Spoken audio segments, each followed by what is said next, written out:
Hello, folks.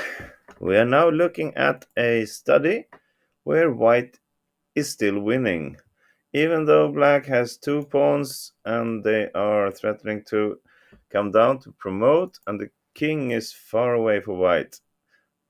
We can still win this. So, not gonna give you any more hints than that. So, think about it, pause the video, and come back to see the solution. All right, here we go. Well, I'm just gonna give you the best move, the only move to win this, and it is Rook H2. We need to block the king out from connecting with the pawns. Well, then you say, what about A3? Well, it's easy to attack that. A3, A2. We just continue with our king. King B1. And what about now? How does white continue from here to win this? Well, maybe you now see that it's impossible for us to stop the pawn. So let's not stop the pawn. Let black promote if he wants. We just push king c3. And we're letting black promote and also promote with a check. So if he promotes the queen, well, this is fairly easy. King b3. Now this pawn for black is really in the way. He cannot move to a8 to stop this checkmate. And he cannot give a check anywhere without losing his queen. Only way for black to avoid checkmate is king c1. Well, rook h1 and we take the queen. It's a win.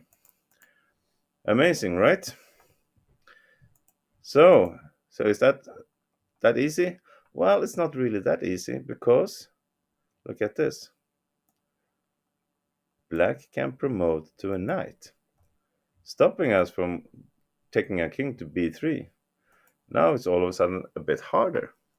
But from here, white is winning, and it's actually white is winning through different kinds of ways. But the quickest and the most effective way to win this is rook b2 check, king c1, rook a2.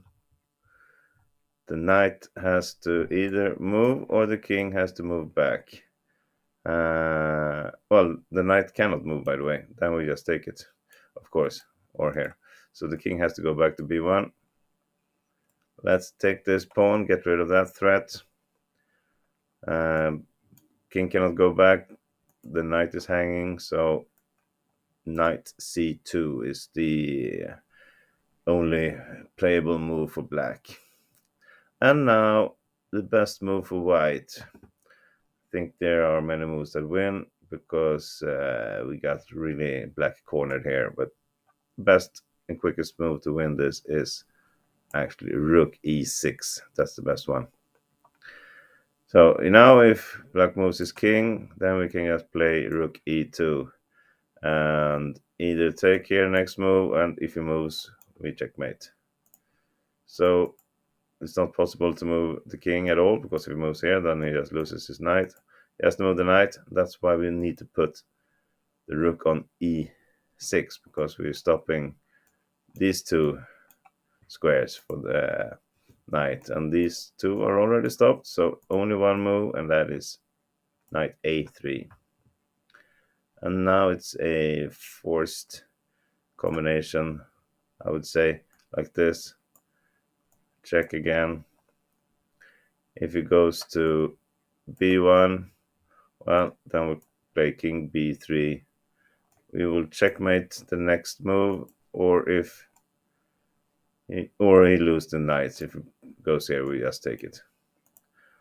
And if he moves the king, we just take the knight. So maybe after rook e2, we play king a1 instead. Well, then we play king b3. And threaten the checkmate here. Black plays king b1, but then we have another beautiful checkmate, rook a2. And it's a win.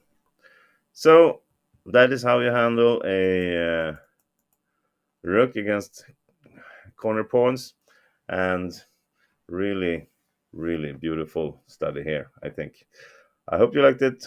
Keep on watching, make a comment, or click like if you want to, and come back for more. See you later. Bye.